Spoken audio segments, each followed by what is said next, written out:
बच्चों, इस वीडियो में हम पढ़ेंगे चैप्टर सर्वनाम। उससे पहले यहाँ पर कुछ एक्सरसाइज करते हैं। यहाँ पर बच्चों लिखा है, आप अपनों से बड़ों के लिए किस शब्द का प्रयोग करते हैं। जब आपको अपने से बड़े लोगों से बात करनी होती है तो आप क्या बोलते हैं, या तो तू, तुम या आप, इस तरह से शब्द प्रयोग करके आप अपने बात को कहते हैं। तो यहाँ पर बच्चों ये पिक्चर दिखाई गई है जिसमें कि हम पढ़ते हैं, ये जो मम्मी है ये अपने दोनों बच्चों से कुछ बात कर रही है। तो मम्मी बोल रही है, हे भगवान, तुम दोनों कभी अपनी चीजें संभाल कर नहीं रखते। तो यहाँ पर तुम दोनों किसके लिए प्रयोग किया है मम्मी ने?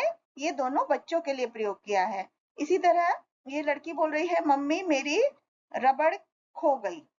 तो इसने मेरी जो शब्द प्रयोग किया है वो अपने आप के लिए किया है। तो ये इसी तरह से ये लड़का बोल रहा है, उसकी कॉपी नहीं मिल रही।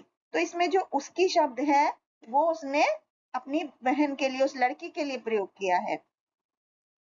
तो अब आपको समझ में आया कि इसमें बच्चों ने और उनकी माँ ने अपने नाम की जगह पर किन शब्दों का प्रयोग किया है। जैसे माँ ने कौन से शब्दों का प्रयोग किया है?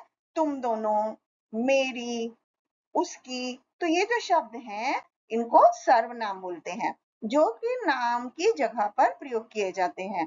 तो क्या मतलब हुआ? नाम की जगह प्रयोग होने वाले शब्द सर्वनाम कहलाते हैं। कुछ मुख्य सर्वनाम शब्द इस तरह से हैं, जैसे अपने लिए हम क्या प्रयोग करते हैं? मैं, मुझे, मेरा, हम, हमें, हमारा। ये हम अपने लिए प्रयोग करते हैं। और दूसरों के लिए क्या प्रयोग करते हैं? जैसे वह, उसे, उसका, वे, उन्हें, उनका। तो इस तरह से ये हम दूसरों के लिए प्रयोग करते हैं।